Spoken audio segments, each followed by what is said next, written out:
복된 날입니다. 이 날에 우리 힘차게 하나님을 찬양합시다. 3장입니다. 성부 성자 성령 찬송과 영광 돌려보내세. 3장입니다. 성부 성자와 성령 찬송과 영광 돌려보내세. 대초로 지금까지 또 영은 무궁토록 성삼위께 영광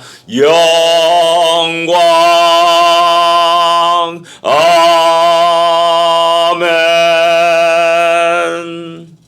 우리 하나님은 태초로부터 지금까지 영광을 받으신 하나님이십니다. 또 앞으로도 영광을 받으실 하나님이심을 우리 기억하면서 주의 백성으로서 우리 힘있게 우리 하나님을 찬양할 수 있기를 원합니다. 305장입니다. 나 같은 죄인 살리신 305장입니다. 나 같은 죄에 살리신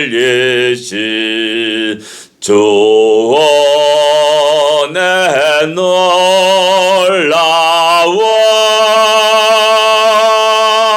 잃었던 생명 찾았고 광명을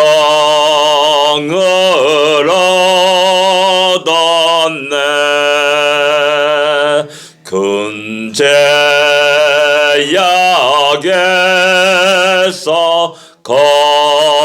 건지시 주 은혜 고마워. 나 처음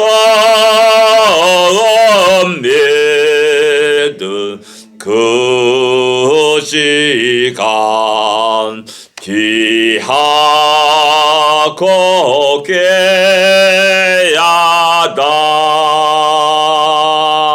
이제껏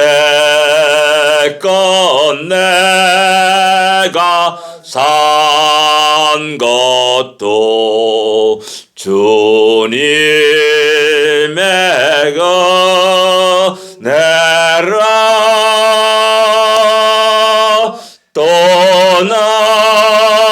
나를 장차 본향에 인도해 주시리. 거기서 우리 영원히 주님의 은혜로 해처럼 밝게 살면서 주 찬양하리라.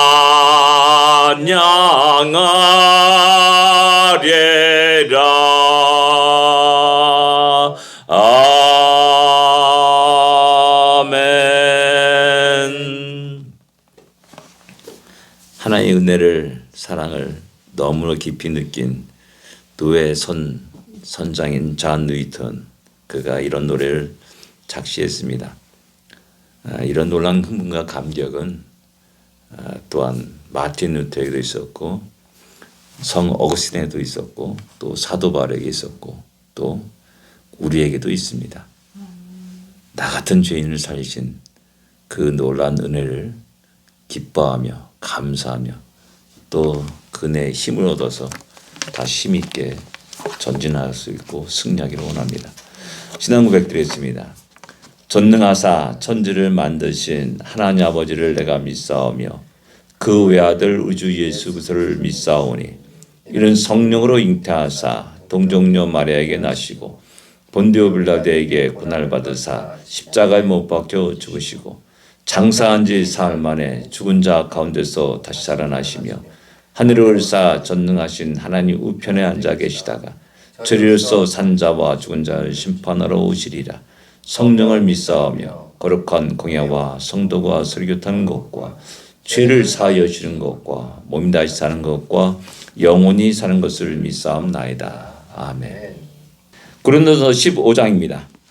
1절부터 8절까지만 같이 읽겠습니다. 고린도서 15장 1절부터 8절까지의 말씀입니다. 같이 읽겠습니다.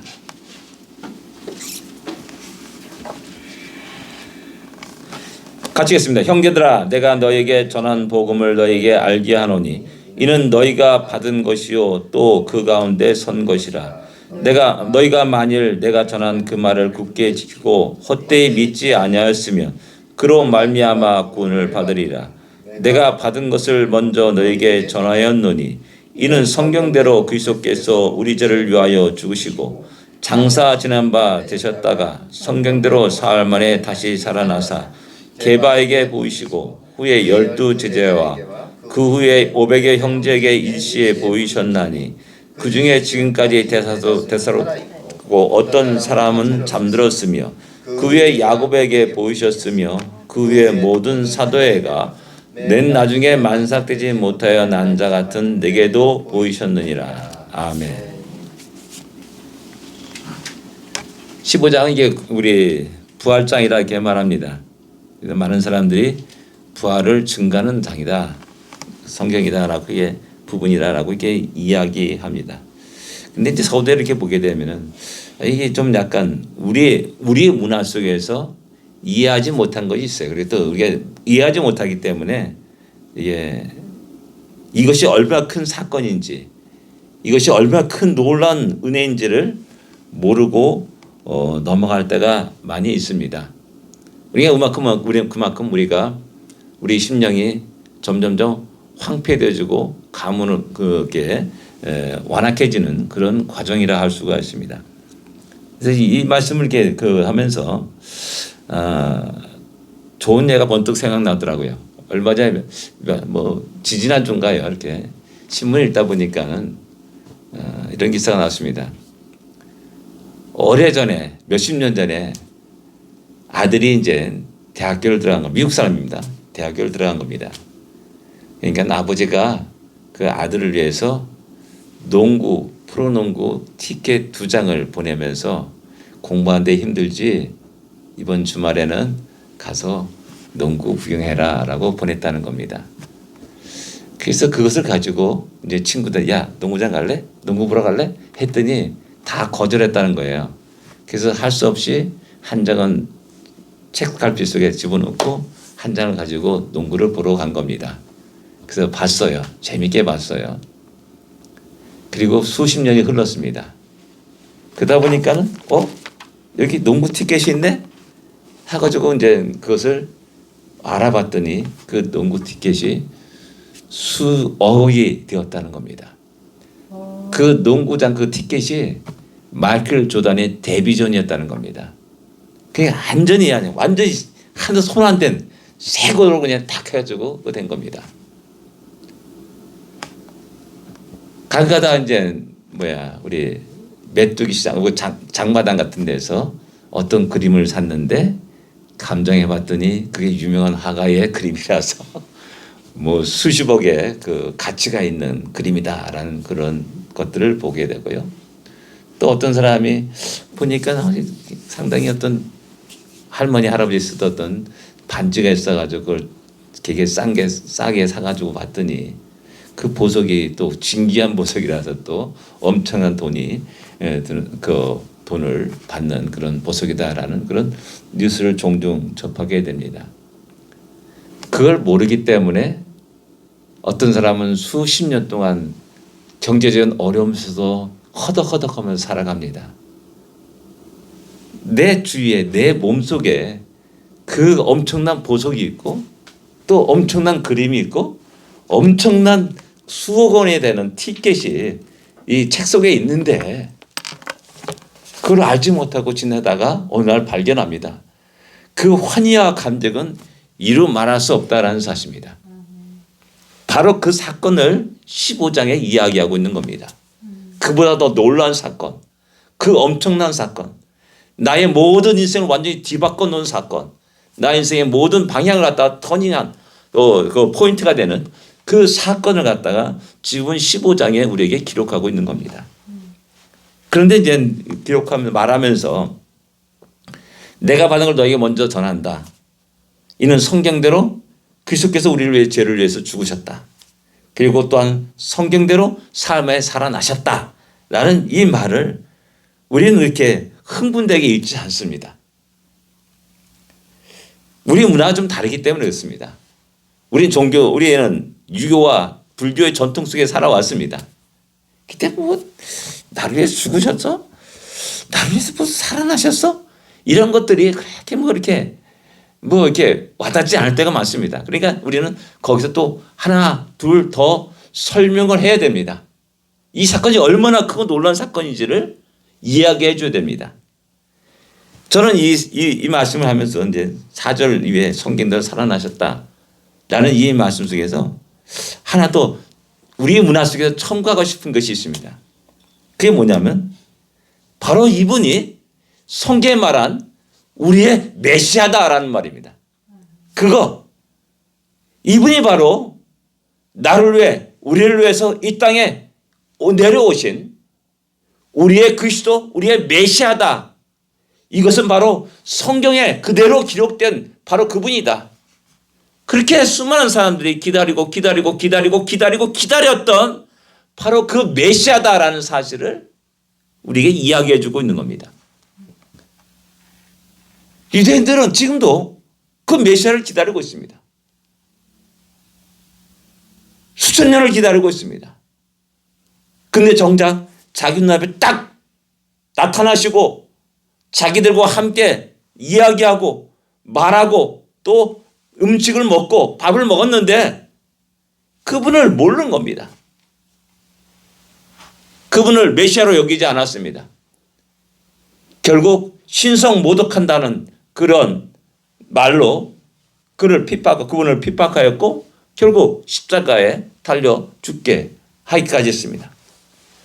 그분을 죽이기에 아주 교활하게 정치적인 문제로 얽어매가지고 로마 총독에 의해서 죽임을 당하게 하였습니다. 그런데 그분이 자신의 메시아라는 겁니다. 그것을 아는 순간에 그들은 기절초풍하는 겁니다. 우리가 한 일이 무엇인가? 대체 내가 한 짓이 무엇인가? 자기의 메시아를 죽인 겁니다. 그를 함부로 십자가 달려 죽이라 라고까지 외쳤던 그들의 모습입니다. 그러게 베드로 사도가 오순절 성령 강림의 그날에 외쳤을 때 우리가 어찌할까 하면서 탄식하며 또 회개하는 놀라운 역사가 있음을 알 수가 있습니다. 그분은 우리의 메시아입니다. 성경대로 성경에 기록된 바로 그분이라는 사실을 사도 바울은 굉장히 강력하게 이야기하는 겁니다. 전설 따라 삼천리가 아닙니다. 어떤 유명한 어떤 역사가가 기록한 것이 아닙니다. 성령의 감화 감동을 통해서 모세로부터 계속해서 기록된 그 책에 기록된 바로 우리의 메시아가 나의 구세주가 나의 삶의 현장 속에 와 있었고 나를 만나 주셨다는 그 사건입니다. 저 또한 그런 놀란 하나님의 은혜를 입은 자입니다. 완악한 자였고 하나님을 대적했던 자였고 내 죽을 때까지 교회를 다시는 않으라고 맹세했던 자였습니다. 그런 자가 이렇게 주의 말씀을 증거하는 목사가 되었습니다. 바로 사도 바울이 그러했다는 사실을 이야기합니다. 만삭이 되지 못한 나에게도 나타나셨다 보이셨다라고 말씀합니다. 내가 무엇이건데 주님이 나를 생각하시고 나를 공고하시나이까라고 시편 8편은 노래합니다. 그러기에 나의 평생을, 나의 모든 것을 주를 위해서, 또 주의 복음을 증가하는 그 일에 나의 생명을 다하기를 원하는 겁니다. 그래서 10절에 말하기를 나의 나된 것은 하나님의 은혜다라고 고백합니다. 예, 그렇습니다. 지금 나의 나된 것은 모두가 다 주님의 은혜입니다. 그리고 이어서 내가 모든 사도가 더 많이 수고하였으나 라고 이렇게 말합니다. 그것도 나와 함께 하신 하나님의 은혜더라 라고 말합니다. 우리는 종종 실수할 수 있습니다. 내가 이렇게 사랑했는데, 내가 이렇게 수고했는데, 내가 이렇게 저를 위해서 기도했는데 라는 이런 말을 합니다. 아니에요. 그것조차도 하나님의 은혜였다는 사실을 사도 바울은 고백하는 겁니다. 하나님이 나를 그렇게 몰고 가십니다. 그래서 사도 바울은 그리스도의 사랑이 나를 강건하시는도다 라고 이렇게 고백합니다. 예, 때로는 힘들고 지칠 때가 있습니다. 주저앉고 싶을 때가 있습니다. 후회스러울 때가 있습니다. 다시 돌아가고 싶을 때가 있습니다. 그러나 그때마다 그리스도의 사랑이 나를 강건합니다. 야, 다시 일어나. 다시 일어나. 하면서 내게 주신 하나님 은혜가 얼마나 크고 놀라운지 다시 깨닫게 합니다. 그래서 나 같은 죄인 살신 주님의 은혜 놀라와 하면서 노래하면서 다시 그 길을 걸어가게 되는 겁니다. 하나님의 은혜를 크게 입은 우리로서 다시 힘을 얻고 다시 용기를 얻고 다시 힘찬 발걸음을 내디디며 우리의 숨이 닿는 그날까지, 우리의 심장의 고동이 멎는 그날까지 우리의 하나님께서 우리에게 주어진 맡겨주신 그 사명을 감당할 수 있는 우리 모두가 되기를 기도합니다. 기도하겠습니다. 하나님 아버지의 은혜를 감사합니다. 수많은 사람 가운데 우리를 택하여 주시고 우리를 불러 주시옵시고 또한 그 더 나가서 우리를 귀하게 아버지 사명을 허락하여 주심을 감사합니다. 하나님 주님의 은혜가 너무나 크고 놀랍기에 아버지 우리를 구원하신 그 은혜를 다시 한번 기억하며 우리가 힘찬 믿음의 발걸음을 내딛기를 원합니다. 하나님 또한 그 발걸음이 아버지 오늘 내일로 끝나는 것이 아니라 우리의 생명 다하는 그날까지 변함없이 그 발걸음을 계속할 수 있도록 인도하여 주십시고 아버지 참으로 하나님이 영광을 드러내기에 부족함이 없도록 인도하여 주옵소서. 주의 복음을 온 세계에 증가할 수 있도록 역사하여 주옵시고 우리를 통하여서 하나님이 행하신 크고 놀라운 일들을 온 세계 사람들이 보게 하시고 듣게 하여 주시고 주 앞에 돌아온 놀라운 역사가 일어나게 하여 주옵소서. 우리 샬롬 장로교가 그런 교회가 되게 하시고 우리 샬롬 장로교는 한 영혼들이 그러한 모든 주의 백성들이 되도록 인도하여 주시옵소서. 예수님으로 간절히 기도드립니다. 아멘. 하늘에 계신 우리 아버지여, 이름이 거룩히 여김을 받으시오며 나라의 마오시며 뜻이 하늘에서 이루어진 것 같이 땅에서도 이루어지리이다. 오늘날 우리에게 일용할 양식을 주옵시고 우리가 우리에게 죄진 자를 사하여 준 것 같이 우리 죄를 사하여 주옵시고 우리를 시험에 들지 말게 하옵시며 다만 악에서 구하옵소서. 대개 나라와 권세와 영광이 아버지께 영원히 싸움나이다. 아멘. 승리하십시오. 복된 하루가 되십시오.